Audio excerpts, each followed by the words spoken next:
guess, since I'm a little taller than you. We on? Well, good evening. It's nice to have such a friendly crowd here tonight. My name is Collis Townsend, and I'm the president of the Board of Trustees. On behalf of the board, our great staff, and all the donors that made this fabulous facility possible, I want to welcome you here tonight. We're here to do something, we're celebrating something that happened 250 years ago, the signing of the Declaration of Independence. And as you'll hear later on, it's just an extraordinary document. Over the last 250 years, there's been one constant which has not changed, and that's change itself, right? Through the years, we've had war, we've had prosperity, we've had protests, we've had our ups and downs. They say the more things change, the more they remain the same. We even survived Bad Bunny at the Super Bowl. Another constant has been libraries. America's first library was founded in 1731 by Benjamin Franklin, the Library Company of Philadelphia. Libraries are an essential part of the great American experience and have always been a trusted civic space, places where ideas are shared, history is explored, and communities come together. This library was founded in 1895, about half the distance to 250. What was then the Unionville and the Kennett reading rooms. In the old days, you had a reading room where people would experience books. On your way out, if you'll note, there are 3 date stones for the 3 libraries that we've had in Kennett Square. What's pretty cool to me is that Pierre S. DuPont, who founded Longwood Gardens in 1908, probably would have used the first Kennett Library. And if not, his staff certainly would have. So we've been an integral part of the Kennett Square experience for some 130 years. The Kennett's Library focuses on 6 core literacies: general literacy, which includes our well-known adult literacy program, health, financial, environmental, civics and culture, and innovation. Innovation is represented by our live streaming tonight and the great Max Megadance on our soundboard. Trust me, we could not do it without him. Our director, Chris Manna, could not be here tonight, but is doing a great job running the place, and we are busting at the seams. Jeanette Grebe oversees our programs, and in December alone, we had 150 programs, such as what we're having tonight. We are being used. We had 20,000 visitors in December. Our internet use is through the youth. Our circulation is through the roof. It really is amazing. They say great communities build great libraries, and because of people like you, we have built a fabulous library. So welcome. I'd now like to turn it over to Kim.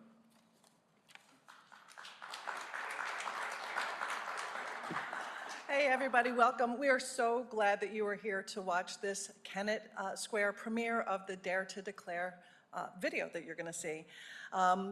The Dare to Declare project is an initiative of the Chester County Community Foundation, and what we want to do is to get everybody in the county and beyond to either read the Declaration aloud or hear it read aloud, or both, preferably, in 2026 and 2027. We have, in Chester County, we have a nice long timeline because July 4th, 2026 is the 250th anniversary of the Declaration of Independence, but in Chester County, the Philadelphia campaign took place in 1777. So our historic period is going to roll into 2027. We're so grateful to be in this beautiful space. I have to admit, I've never been in this building before, and I was taken aback with how beautiful not just the library is, but this auditorium. We want to thank our partners, co-presenter, the Kennett Library, the Chester County America 250 Commission, and our readers, the voices of our neighbors that you're going to hear tonight. And then we have our production partners of Tailor Made Media and their leader, Chris Cotter, who helped make this video. So before we go to the Dare to Declare screening, we want to show you the video that inspired the Dare to Declare screening. Last year, Karen Simmons, who's the CEO of the Chester County Community Foundation, was working on America 250, getting Chester County revved up and getting ready to go for 2026. And she and her team conceived of the idea of kind of like, well, 250 is coming, 250 is coming. So a short video was made, which we're about to see, and that short video was so well received Pennsylvania Senator Carolyn Comita loved it, and she said, well, why don't you go ahead and make another video? And that's what the Dare to Declare Declaration reading is about. But first, before we move to that, we're going to take a moment. We're going to look at 250 is Coming, and then we'll roll into talking about the Declaration of Independence. The 250th celebration of the signing of the Declaration of Independence is upon us. We need to spread the word. Here, here. Actually, here, and here. How are we gonna do that? We're gonna go all through Chester County with this. We're gonna hit the streets. Huzzah!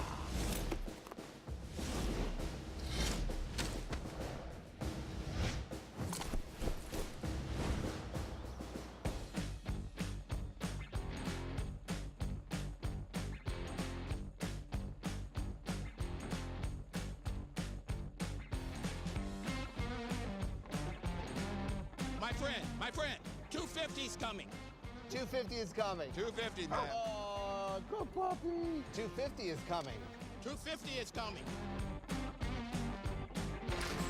The 250 is... Oh, madam, how are you? Oh, come on. We got fashion to look at nowadays. Look at this. Oh, you know who liked that? King George. You're right. Let's get them both. We'll send it over. We take them both. The 250 is coming. The 250 is coming.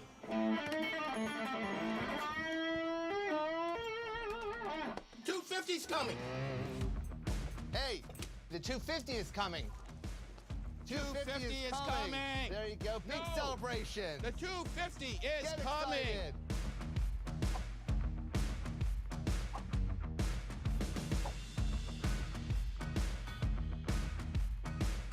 Chester County 250 is coming. All right. Blow the horn.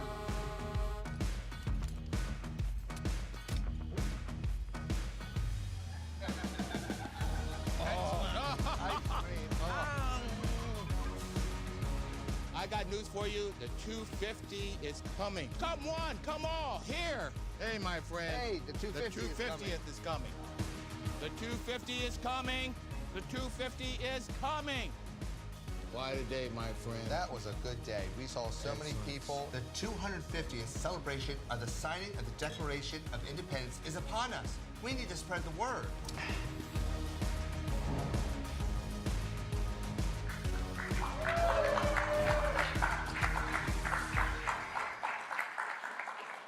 Well, 250 is here, so we've made it. I want to introduce Randall Spackman, who is the star of that film. I'm going to take just a second, tell you a little bit about what to expect, and then Randall is going to lead us into the film itself. So Dare to Declare, the idea of reading the Declaration of Independence aloud, the idea of this was conceived by Rose Fennell, who is the superintendent of Valley Forge National Historical Park. She had this idea that the Declaration of Independence had originally been heard by most people. It was printed in broadsides and sent around, but people read it aloud for others to hear.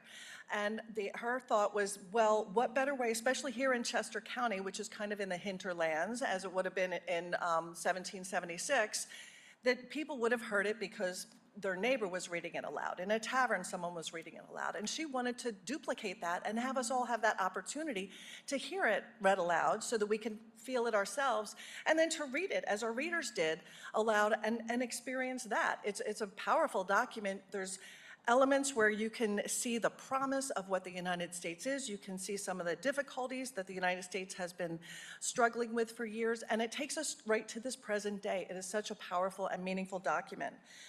We'd like all of you to think about, do you have an opportunity to host a reading of the Declaration of Independence? Do you have a church or a nonprofit or a club, or you have a family picnic where you could read the Declaration aloud? All you need is a copy of the Declaration, which we have out there, so there's no excuse to not have it. A couple of people, and if you read it over, you'll hear there's some challenging words in it, so you might want to read it aloud once or twice first. But take that opportunity to read that Declaration aloud, talk to the people who are there. That's what we're here, is to read it and think about it and talk about it. And so if you have a larger opportunity, that if you want to talk to any of us at the Community Foundation about getting support for an event or to have a public reading anywhere, we will be happy to help you out. Maybe not produce another video, but we can put other events on for you and help you get that done. In fact, we had a fantastic Spirit Week, America 250 Spirit Week at Coatesville Area Senior High School 2 weeks ago. And yeah, it was fantastic. The students made a video of students reading the Declaration aloud, which was just beyond powerful, and they were really affected by it, and they celebrated that in the school. So think about how you might be able to celebrate it, and you might be able to read it aloud or hear it read aloud. So now I want to introduce, as I said, our friend Randall Spackman, who can tell you a little bit more about America 250 and his experience, and then we'll move right into the film. Hi, how's everybody doing here this evening? Isn't this amazing to be part of the 250th of the nation? I kept talking about in that video, it's coming. Well, it is here, and we are ready, and it's great that people like yourself on this February evening are coming into places like this to gather to hear a document that's so powerful. This was really, think of what we were doing. We were actually committing a whole new government against King George. Something like that was being read in halls and churches and families and, for dinner. This was all started by word of mouth, and that's how the word spread through the colonies of what we had done. And gathering this evening, we're hearing those same words, the powerful words that were heard across the ocean that really defined who America was, and that spirit that even though we're against amazing odds, we still believed in our freedom, our value, our future. And those are ideals that we still hold together today. And that comes out so strongly in all of us. One nice thing about doing this right now in Kennett is, as you know, and as the Kennett Heritage Center is around the corner, this was the night stay of General Howe's entire British Army. It was right here. The largest, most advanced military fighting force was here in Kennett Square preparing for the Battle of Brandywine the next day, September 11th, 1777. This is the hotbed of history right here in this area. And for you guys to be able to hear these words, these documents in such an amazing town is so powerful. And of course, we have everyone in the room. Of course, my Maddie and Jude came because they want to be properly inspired. But that's the thing, is everybody from young, old, we all need to hear these words again, because sometimes you've heard the document, you know what it says, but to hear it from our own words, from our own mouths, from our friends and family, it's not just a document, it's the embodiment of who we are. And that's why this video you're about to see is so powerful.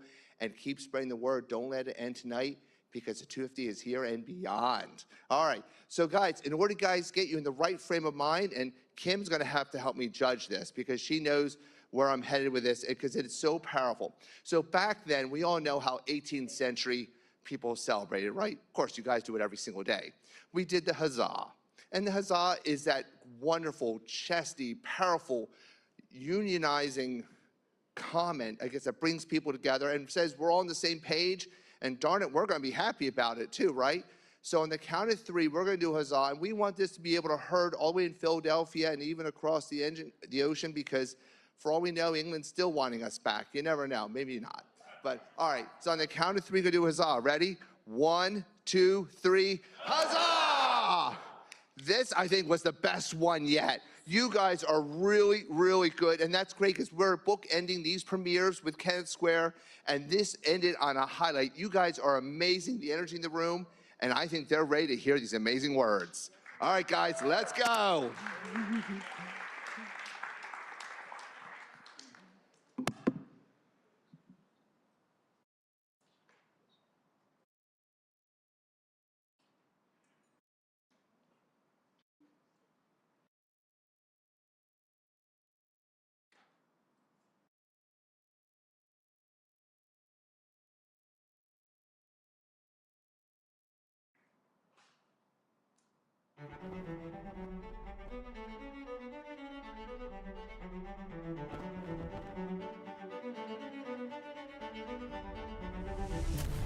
Imagine the summer of 1776.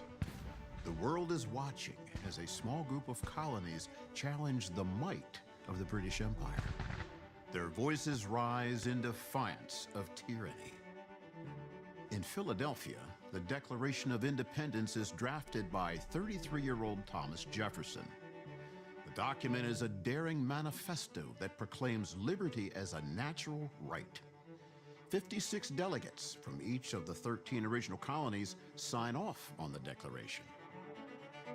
The purpose of the Declaration was to declare the colonists' separation from Great Britain, explain the reasons for this action, justify the colonists' grievances, and seek international support for our new nation. Those words did not exist only on paper. They echoed across the hills and valleys of the colonies, calling ordinary people to extraordinary sacrifice. The Declaration's bold and inspiring words persuaded farmers, blacksmiths, and others to risk everything for freedom. Here in Chester County, fields turned into battlegrounds at Brandywine and Paoli as revolutionaries fought for a new nation. These bloody conflicts are hard to imagine while observing Chester County's serene rolling hills and quiet fields. But stone buildings and memorials stand as reminders of those pivotal moments in American history and our region's role in securing the freedom of our nation.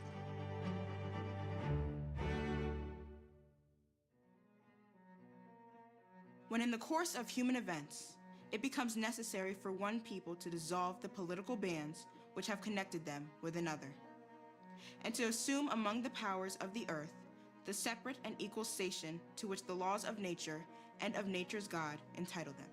A decent respect to the opinions of mankind requires that they should declare the causes which impel them to the separation. We hold these truths to be self-evident. That all men are created equal. That they are endowed by their Creator with certain unalienable rights. That among these are life, liberty, and the pursuit of happiness. That to secure these rights, governments are instituted among men, deriving their just powers from the consent of the governed. That whenever any form of government becomes destructive of these ends, it is the right of the people to alter or to abolish it, and to institute new government. Laying its foundation on such principles and organizing its powers in such form as to them shall seem most likely to affect their safety and happiness. Prudence, indeed, will dictate that governments long established should not be changed for light and transient causes. And accordingly, all experience hath shown that mankind are more disposed to suffer while evils are sufferable than to right themselves by abolishing the forms to which they are accustomed. But when a long train of abuses and usurpations, pursuing invariably the same object, evinces a design to reduce them under absolute despotism, it is their right, it is their duty to throw off such government and to provide new guards for their future security. Such has been the patient sufferance of these colonies, and such is now the necessity which constrains them to alter their former systems of government. The history of the present King of Great Britain is a history of repeated injuries and usurpations, all having in direct object the establishment of an absolute tyranny over these states. To prove this, let facts be submitted to a candid world. He has refused his assent to laws, the most wholesome and necessary for the public good. He has forbidden his governors to pass laws of immediate and pressing importance, unless suspended in their operation till his assent should be obtained, and when so suspended, he has utterly neglected to attend to them. He has refused to pass other laws for the accommodation of large districts of people, unless those people would relinquish the right of representation in the legislature, a right inestimable to them and formidable to tyrants only. He has called together legislative bodies at places unusual, uncomfortable, and distanced from the depository of their public records for the sole purpose of fatiguing them into compliance with his measures. He has dissolved representative houses repeatedly for opposing with manly firmness his invasion on the rights of the people. He has refused for a long time, after such dissolutions, to cause others to be elected, whereby the legislative powers, incapable of annihilation, have returned to the people at large for their exercise. The state remaining in the meantime exposed to all the dangers of invasion from without and convulsions within. He has endeavored to prevent the population of these states. For that purpose, obstructing the laws for naturalization of foreigners, refusing to pass others to encourage their migrations hither, and raising the conditions of new appropriations of lands. He has obstructed the administration of justice by refusing his assent to laws for establishing judiciary powers. He has made judges dependent on his will alone for the tenure of their offices and the amount and payment of their salaries.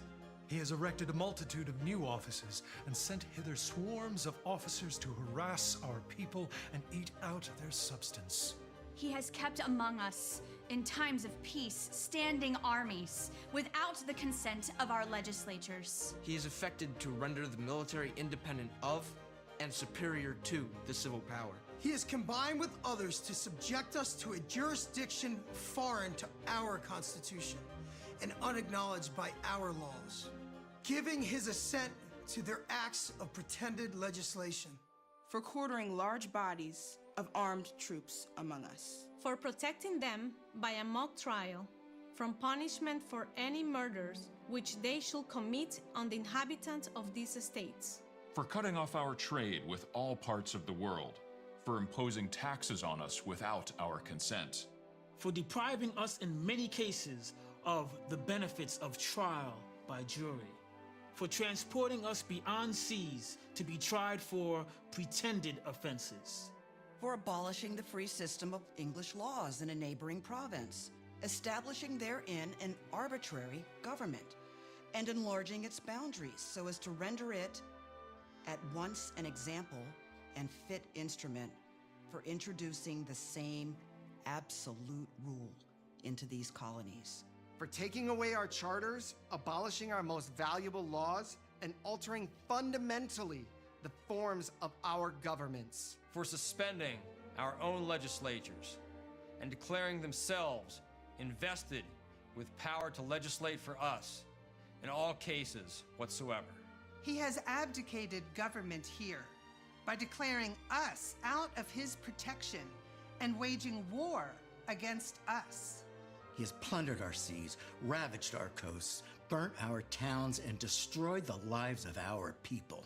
He is, at this time, transporting large armies of foreign mercenaries to complete the works of death, desolation, and tyranny, already begun with circumstances of cruelty and perfidy scarcely paralleled in the most barbarous ages, and totally unworthy the head of a civilized nation.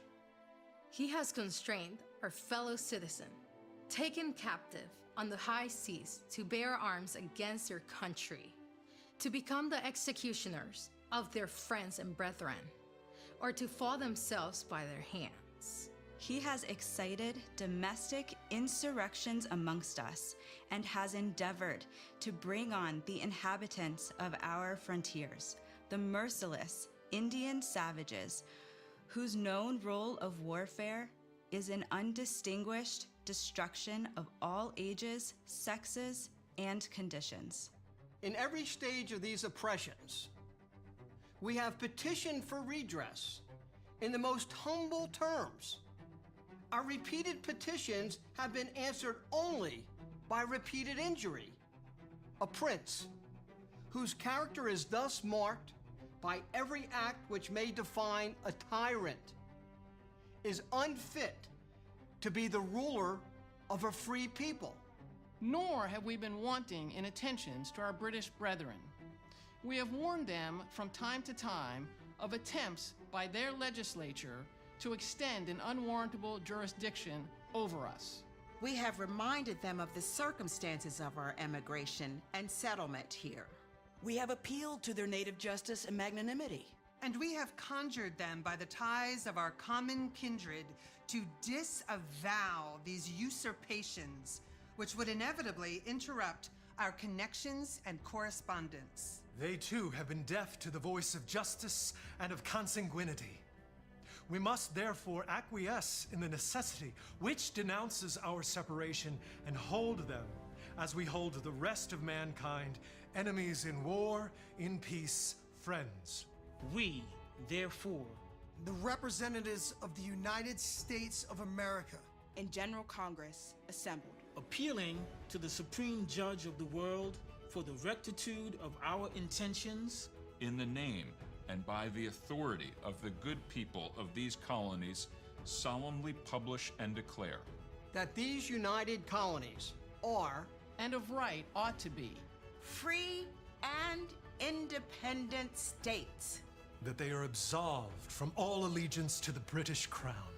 and that all political connection between them and the state of Great Britain is and ought to be totally dissolved. And that as free and independent states, they have full power to levy war, conclude peace, contract alliances, establish commerce, and to do all other acts and things which independent states may of right do.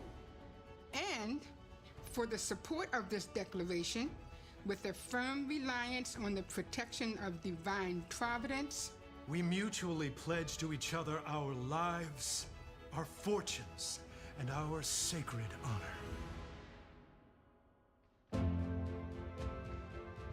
The Declaration of Independence set forth an unfinished struggle, the pursuit of liberty, equality, and self-government. Over the decades and centuries, its words inspired revolutions abroad. President Lincoln's Emancipation Proclamation, women's suffrage, and the Civil Rights Movement. In Chester County, where the past and present meet, we carry forward the vision of 1776.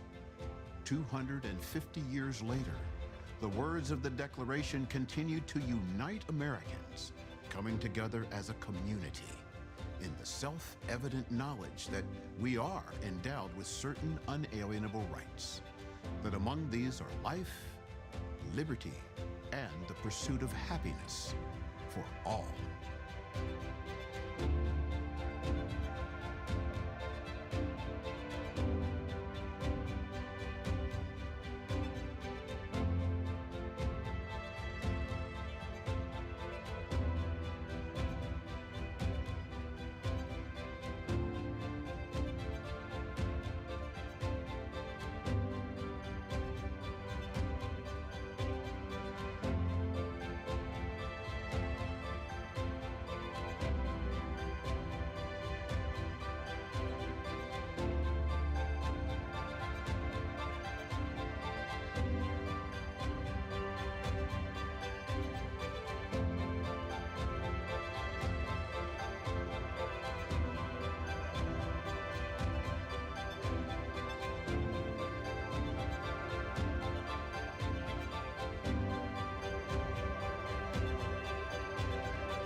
To the front, and we're going to, I'm going to ask them some questions. They're going to talk about their experience reading the Declaration of Independence.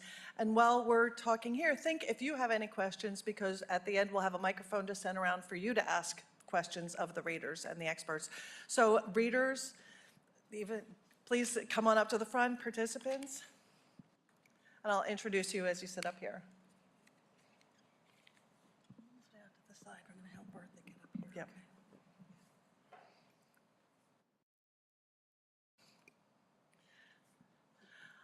All right, I will introduce everybody from your left. There's Dr. Emily Sneff, who is our Declaration of Independence academic expert. We have Leon Spencer, the former mayor of Kennett Square, who was the narrator, who honestly, Leon, I thought that you were a professional narrator. I had never met you, and I thought, wow, we got a professional to do this movie. It was fantastic. We have Stephen Lyons, who was the coach, so he coached all of our readers. Cynthia Abedini, Bertha Jackman, Mark Evans, and Eric Goodmanson. So these are our readers. And then we have in the front row there, Natalia Santiago Vasquez, who was a reader, and she's sitting with her wonderful little son there, so she's going to remain seated there. So first, like I said, I'm going to ask them some questions. We're going to hear about how they felt when they heard it, when they read it, what they know about it, the Declaration, and then we'll open it up to you. So first, I'm going to, let's see, Mark, did anything about the experience reading the Declaration surprise you? Well, being around you and Karen and Randall was the biggest part of it. No. It amazed me how relevant this is today. Makes me wonder if something written in 1526, how that would have been viewed in 1776, the way we view this now. It's a document. It's an imperfect document, as most things are, but it's a living document. There's lots of talk about man, men, and when they were saying that, they meant men. They meant white men. They did not mean women. They did not mean African Americans. Indigenous, calling the indigenous people merciless savages. So with time, we've grown, quite not as far as we need to, but today we can see that it means me, it means Bertha, it means Leon, it means everybody here in this room and everybody out there. It's just so important. Once I start talking, I can never shut up. So someone take this away from me, please. Thanks, Mark. So Bertha, for you, was there any word or phrase that stuck with you when you read the Declaration? And to set the stage, we filmed this film over 2 different days. So everybody was not present at the same time. Everybody was not together at the same time. We had 2 or 3 readers at a time. So everybody didn't know each other. They didn't read together. They didn't read consecutively. So people had their own unique experiences. Bertha, when you were reading, were there any words that stuck out with you? Was there any piece that you read that was particularly meaningful for you? Yes, and you just mentioned it about the indigenous people. I realized over the years, that I've always read the very first part of the Declaration. And then it dawned on me that I never read the whole thing, which is another reason why I wanted to participate, to educate myself, and just to actually read a founding document. When they mentioned about the merciless savages, it hit me, it's one of those kind of reactions. And then I thought, well, given the times, I can sort of see where they would say that, but it also reminded me that this nation, and you may not like to hear this, but this nation was founded in white supremacy. And it's been like that from get-go to today, which is really upsetting. And it makes me wonder, when indigenous people read this Declaration, what in the world do they think to be insulted that way in a founding document?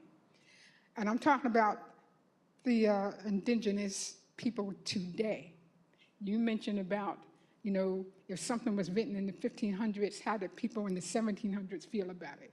Well, it's the same thing. So that was annoying, it was upsetting, but I'm thinking they keep talking about all men, and you're right, it was talking about white men only, but there were all kinds of people who fought for this nation. and people coming from a whole lot of different places. Did you know that there were people coming from Haiti that fought in this revolution? There were all kinds of people who fought in this revolution, and I'm so happy to see all the different kinds of activities and events that are happening this year, including people who actually did fight, but they were never mentioned. Just like in Valley Forge. Unless you go to Valley Forge, you probably wouldn't know that the people who supported the soldiers, they were either free Black people or enslaved Black people, and people from the community. So, you know, I'm not trying to teach everybody, but you asked me a question, and that's how I feel about it. Thank you. Thank you, Bertha. And Dr. Sneff, maybe you can tell us, when people heard the Declaration read aloud in 1776, how did that fall on them? How did the public react, and how did those elements, those really difficult elements that kind of have played their way through history, how did the public react then? Give a little bit of context to what you both were saying first. Yes, it is a document of its time. It's also a document that I think you have to read in full. If you skip over the final grievance, but you focus on life, liberty, and the pursuit of happiness, you're missing the full picture. So when we hold these public readings, part of our strategy has been to design resources to make sure that if you're hosting a reading of the Declaration of Independence, you feel comfortable dealing with this language and giving context to people who may not have ever read the Declaration before. I have read it plenty of times, and I still stumble over some of those things. In 1776, the Declaration spread through public readings, like Kim was saying. It was printed in newspapers. You would have seen it in the columns of, you know, the predecessor to the Inquirer. And you would have had broadsides, poster-sized sheets that would have been posted up at taverns and in public spaces and then used for those public readings. And the Declaration, really, the most important part is that final paragraph where it articulates that separation from Great Britain. Everything that comes before that is explanatory. It's explaining the decision. You can think of the Declaration like a press release. So if you were reading the Declaration to yourself or listening when you were in a crowd, you probably would have been kind of amping up for that final paragraph. You'd be hearing all these things that the king had done, and whether you had experienced them yourself or read about them in your local newspaper, you felt the weight of all of that adding up to the inevitable conclusion that independence had to happen. That doesn't mean that everyone at the time of independence agreed with the decision. There were plenty of people who wanted to stay neutral or would have preferred to stay loyal. And we have a lot of tensions in the greater Philadelphia area, especially when the war comes here. So thinking about the long 250th. But yeah, I think the reactions that you have today, there would have been people in 1776 who would have also said, well, why are we talking about Native violence and not Native allies? Or people like Abigail Adams saying, remember women when you create your new codes of government. Don't forget about us, or we will foment our own rebellion. So there are echoes through time, and every generation, especially around these major anniversaries, has had to reckon with the Declaration as a founding document for all of its inspiration, but all of its frustrations as well. Thank you, Emily. Leon, yeah. Leon, as the narrator, you were actually the one person who was not even engaged with any of the other readers. When you saw the film for the first time, you know, how did you feel about seeing all these different speakers? You know, I know that you were brought into the film and the concept was, you know, that you understood the concept, but what was your experience watching all the speakers read the Declaration for the first time? It's a reminder that the word all means all. Yes. It's that simple. You know, we, and I think Bertha hit on it, and you all understand that. You know, it's all inclusive, folks. I say this often, and sometimes people think I'm nuts, and I am. We are in a box right now, and in that box there is air. It is a common airspace. We're all breathing it. Doesn't matter our gender, doesn't matter our ethnicity, doesn't matter our age, none of that matters. So again, all means all. So as I'm seeing the different folks who are reading this, it was heartwarming to me because it says it's all inclusive. Let's not play games with that. And let's not just say it. Let's walk it. Let's live it. That's what this document is about, as far as I'm concerned.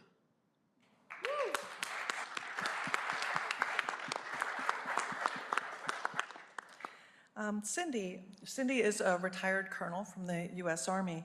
Were there any words that really felt especially personal to you? You have a unique background, I think, from many of our other readers. Did the Declaration, with your unique experience and background, did it have any special meaning to you?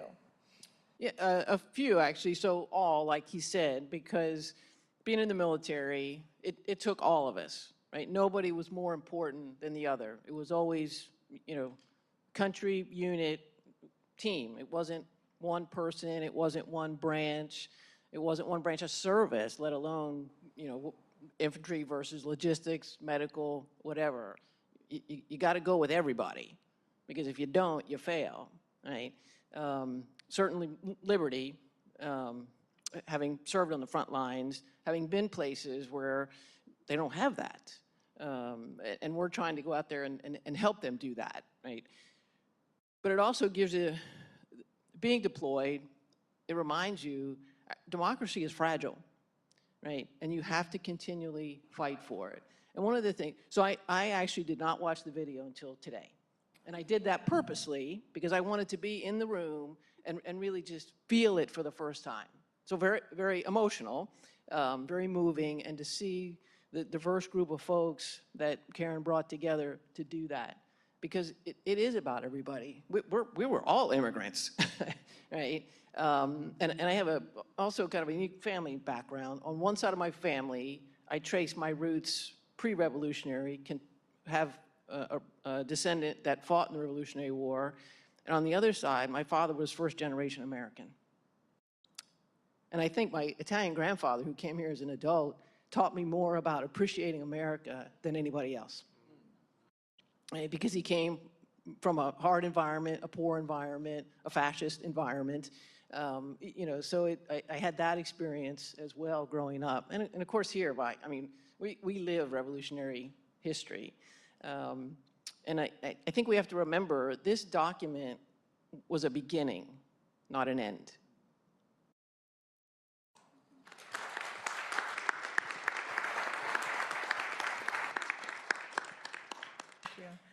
Eric, did reading the Declaration change the way you think about your life in the United States today, even in smaller, everyday ways? There is so much in that document that can be interpreted in different ways as time goes on. And I think we can always see reflections of the document in current events. And one thing that really struck me from the document is towards the beginning, where it talks about that the power of government comes from the people. It comes from all of us.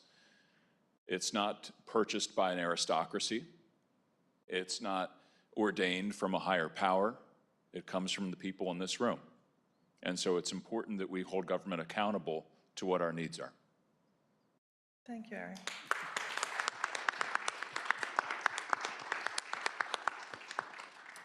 And Stephen, who was in the film, but he also helped coach most of our readers.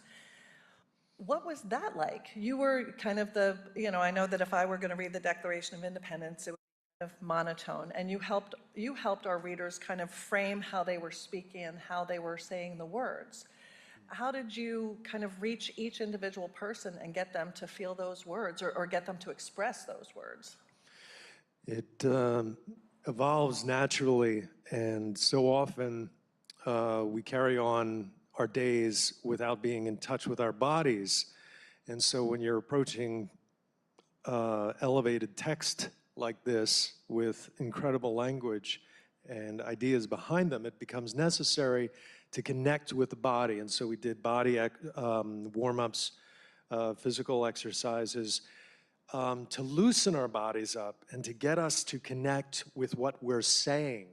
And we did articulation exercises that there can be potency when we discover the shape and vowels of words and consonants and endings. Coarse, human. And we started to talk a little bit about the document and what it means to us, but there were a lot of powerful natural deliveries.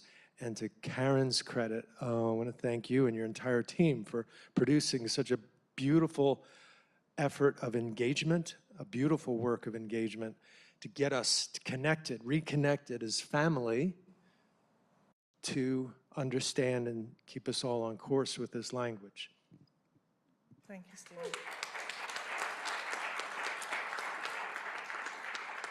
Well, and right now we want to take a few minutes and see how this resonates with all of you. Do you have Heather Reifer, who was it's on, yeah. So Heather Reifer, who is one of the leaders of the America 250 initiative, she's going to run the microphone around. Does anybody have any questions they would like to ask of our speakers, of our expert, Dr. Sneff, or any questions about how the film came to be?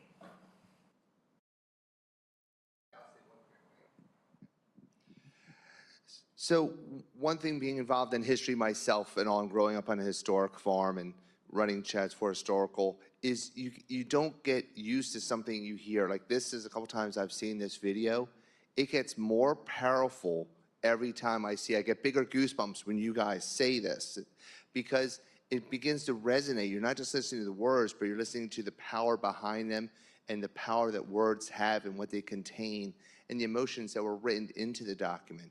So when I hear it more and more, it actually becomes more pronounced and more a part of me and what that becomes. And I just want to say, with the 250th coming and what we've done here tonight is so powerful. I just would like to thank Karen and the Community Foundation for putting something like this together, because without these moments and all, sometimes it just goes by. We don't realize how important these little things are and all the words we hear right around us.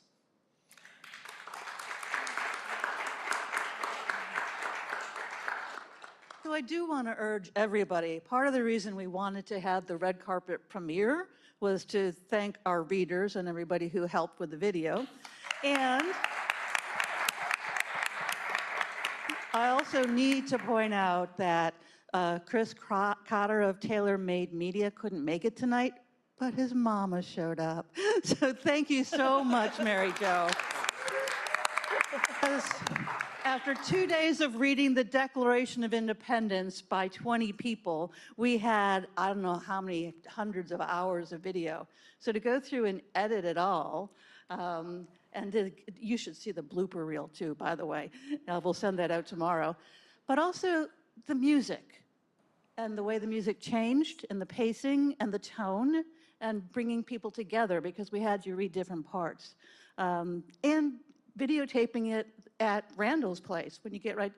Do people know where Randall is from? Did we tell you? That battlefield that was on there?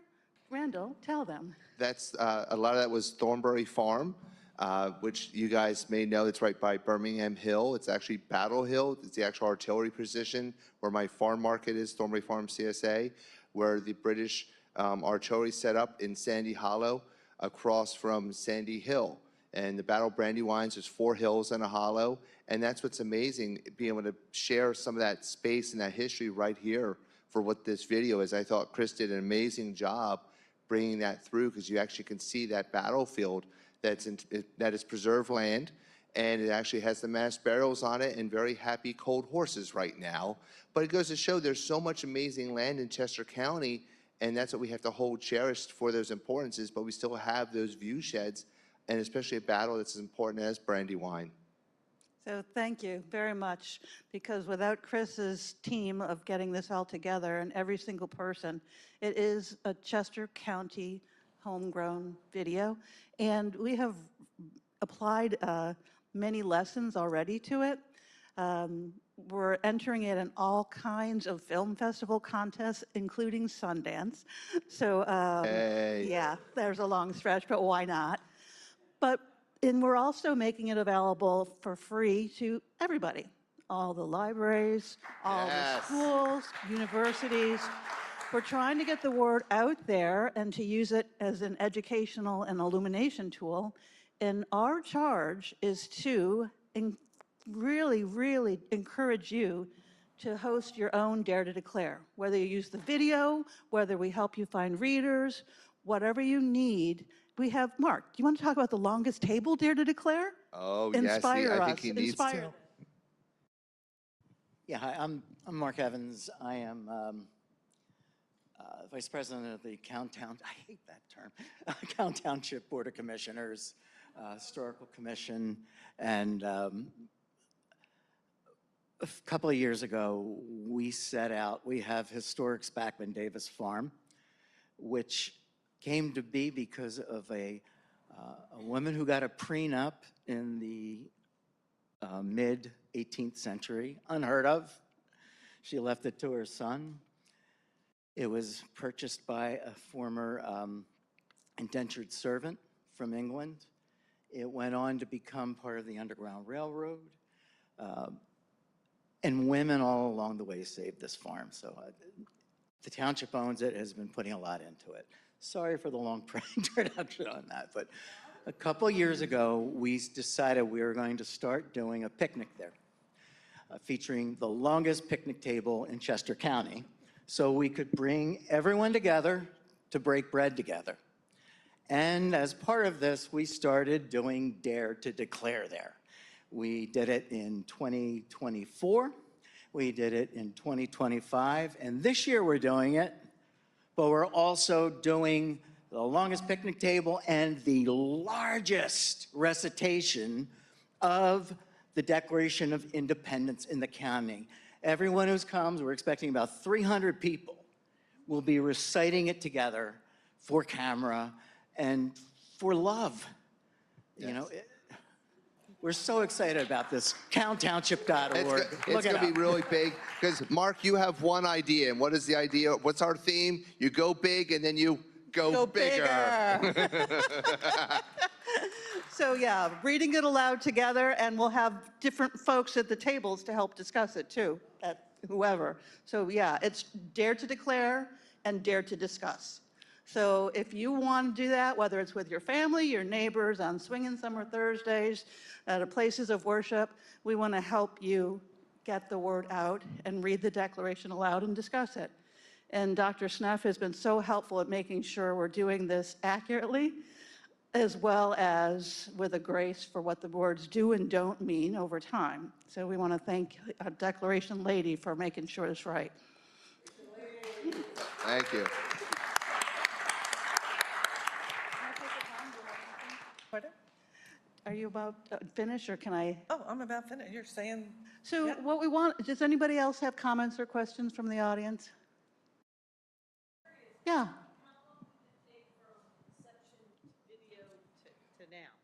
We thought about it at the 4th of July. We thought about it at the 4th of July, and it took a while to recruit folks.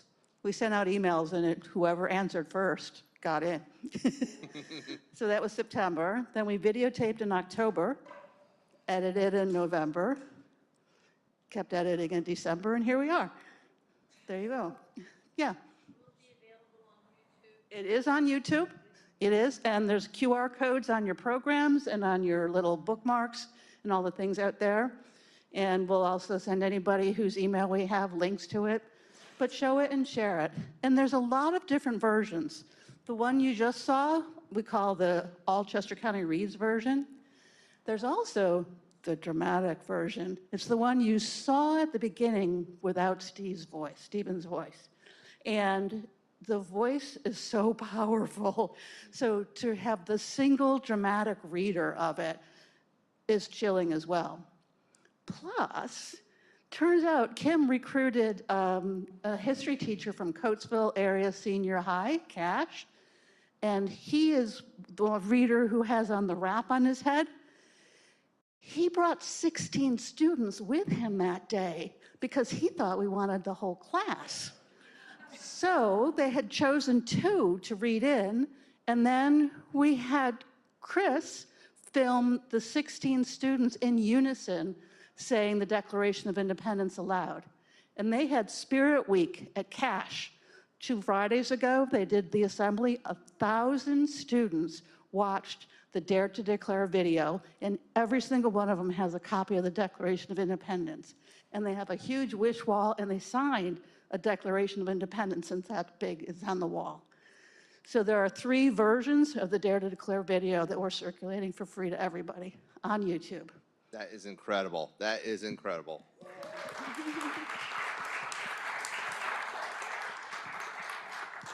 Good evening. First and foremost, thank you for pulling this all together. It really is an extraordinary effort and such a good representation of what Chester County has to offer.